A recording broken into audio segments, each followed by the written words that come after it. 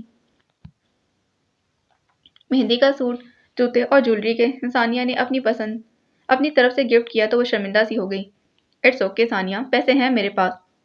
واقعی اس کا والیٹ نوٹوں سے بھرا ہوا تھا۔ ابھی تک معیز اسے جو ماہانہ 10,000 دیتا تھا اس میں سے خرچے کی نوبت ہی کہاں آئی تھی۔ سو وہ اطمینان سے شاپنگ کر رہی تھی، اپنی زندگی کی پہلی شاپنگ۔ والیٹ میں سے نوٹ نکال کر پیمنٹ کرتے اس کے ہاتھ لرزنے لگے۔ عجیب سی سنسناہٹ اس کے وجود میں دوڑ اٹھی تھی، دل یکلگتی بوجھل سا ہو گیا اور رنگت زرد۔ ثانیہ گھبرا کر شاپنگ ادھوری چھوڑ کر اسے قریبی کولڈ اسپاٹ پر لے آئی تھی۔ اسے روڈ سائڈ کرسی پر بٹھایا، زبردستی ٹھنڈا جوس اس کے ہاتھ میں تھما دیا تھا اور پھر اس کی آنکھوں سے ٹپ ٹپ کرتے آنسو دیکھ کر وہ ساکت رہ گئی۔ Abiha, are you okay? کیا ہوا جانو؟ ثانیہ نے جھک کر اس کا ہاتھ تھاما، وہ اس کے ساتھ لگ کر رو دی تھی۔ اس کا خود پر قابو نہیں رہا۔ بیا بتاؤ تو کیا ہوا ہے؟ طبیعت ٹھیک نہیں کیا؟ ثانیہ پریشان تھی، پھر ہی گھبرا کر بولی، بس کرو نا یار، روڈ سائڈ پر ہیں ہم، لوگ ہمیں گھور گھور کر دیکھ رہے ہیں۔ ثانیہ نے دوسرا حربہ آزمایا تھا اور اس پر فوری اثر بھی کیا، یا شاید دل کا غبار نکالنے کے بعد اس کے دورے کی کیفیت کم ہو گئی تھی۔ ثانیہ سے الگ ہو کر چادر سے چہرہ پوچھنے لگی، جوس پیو پھر اطمینان سے بات کرتے ہیں۔ ثانیہ اس کے ساتھ والی کرسی پر بیٹھتے نرمی سے بولی تو اس نے خاموشی سے اسٹرا لبوں سے لگا لیا تھا۔ اب بتاؤ کیا ہوا؟ سوٹ کا کلر پسند نہیں آیا یا قیمت سن کر رو پڑی تھی؟ جوس ختم کرنے تک وہ خاصی سنبھل چکی تھی۔ تب ثانیہ نے مذاقن پوچھا۔ اس نے نفی میں سر ہلا دیا، مگر آواز نہیں نکلی۔ گلے میں جیسے کوئی سخت چیز اٹکنے لگی تھی، آنکھوں کی زمین پھر سے نم ہونے لگی۔ ایسے ہی یہ روپے خرچ کرتے مجھے امی یاد آنے لگی تھی۔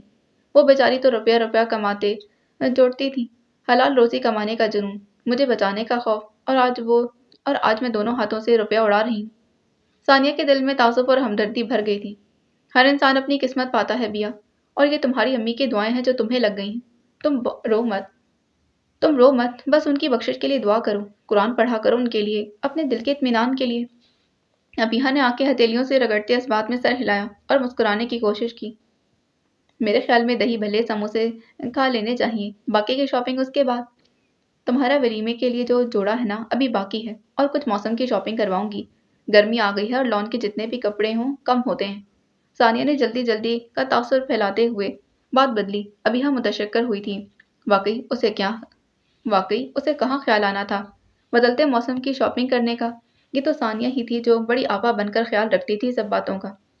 ان دونوں نے سموسے کھائے، دہی بلوں کی ایک پلیٹ لے کر شیئر کی اور پھر اوپر سے کولڈ ڈرنک۔ اس کے بعد کی ساری شاپنگ ثانیہ نے بہت اطمینان سے کروائی تھی۔ ابیہا تو ہر چیز نئی اور اچھی لگتی تھی۔ ثانیہ نے خود سے ہی ساری چیزیں پسند کی تھیں۔ فالتو چیزوں سے پرہیز کرتے اسے کپڑوں اور ضرورت کی دوسری اشیاء کی شاپنگ کر کے دی۔ دونوں لدی پھندی ٹیکسی میں گھسیں تو فلاں چیز کی باتیں۔ ثانیہ اتنی اچھی شاپنگ کا کریڈٹ خود کو دے رہی تھی اور ابیہا خود کو بہت امیر تصور کر رہی تھی جو اب دنیا کی ہر چیز خرید سکتی تھی۔ ابیہا کے ساتھ سامان لے کر اترتے ثانیہ نے ٹیکسی والے کو کرایہ دے کر رخصت کیا اور دونوں سامان لے کر انیکسی میں چلی آئی تھی۔ غلطی کرتی، ٹیکسی والے کو ویٹ کرنے کا کہتی، اسی ٹیکسی پر گھر چلی جاتی۔ ثانیہ کو پانی پیتے دھیان آیا تو تعصب سے بولی، اون بھائی سے کہیں اڑتے ہوئے آئیں گے وہ تو۔ ابیہا شرارت سے کہتی اس کے پاس آ بیٹھی، ہاں وہ تو ہے۔ ثانیہ کا دل اداس ہونے لگا، پہلے والا اون ہوتا تو یوں ہی آتا۔ پھر بھی وہ بشاشت سے بولی، دادی کہتی ہیں اب اون سے مکمل پردہ ہی ضروری ہے، ورنہ شادی والے دن منہ پر پھٹکار برسے گی۔ ابیہا ہنسنے لگی، یہ کون سی سائنس ہے؟ جو بھی ہے، مگر مجھے شادی کے دن پھٹکار زدہ چہرے کے لے کر پھرنے کا کوئی شوق نہیں۔ ثانیہ نے شانے اچکائے اور اٹھ کھڑی ہوئی، آج یہیں رک جائے نا۔ ابیہا نے آفر کی مگر ثانیہ نہیں مانی۔ جا کر ساری پیکنگ کرنی ہے، خالہ کے پورے گھر میں میری چیزوں کا پھیلاوا ہے، آدھی تو میرے جانے کے بعد برآمد ہوں گی۔ باہر آ کر ثانیہ کو ایک بار پھر افسوس ہوا، رکشا یا ٹیکسی ملتا تو قدرے مین روڈ پر آ کر۔ اندھیرا بڑھ رہا تھا، اس نے ثانیہ کو شاپنگ کرواتے اپنی بھی تھوڑی بہت چیزیں خرید لی تھیں۔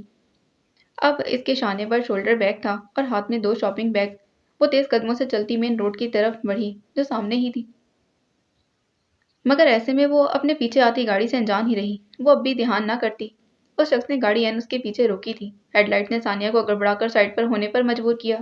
وہ شخص پھرتی سے گاڑی سے اترا اور ثانیہ کی طرف بڑھا جو بنا اس کی طرف متوجہ ہوئے آگے بڑھنے کا ارادہ رکھتی تھی۔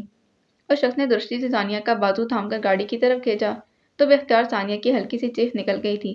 گاڑی کا اگلا دروازہ کھول کر اسے زبردستی اس میں دھکیلا تھا۔ اگلے ہی لمحے اس شخص نے ثانیہ کی چیخ و پکار سے بے پرواہ گاڑی دوڑا دی تھی۔ باقی اگلی کیس میں جانے سے پہلے چینل کو سبسکرائب کریں، ویڈیو کو لائک کریں، بیل آئیکن کو پریس کرنا ہرگز نہیں بھولنا اور ساتھ ہی کمنٹ بھی ضرور لکھ کر بتایا کریں کہ آپ کو ناول کیسا لگ رہا ہے۔ ملتے ہیں اس کی اگلی ایپیسوڈ میں۔ اللہ حافظ۔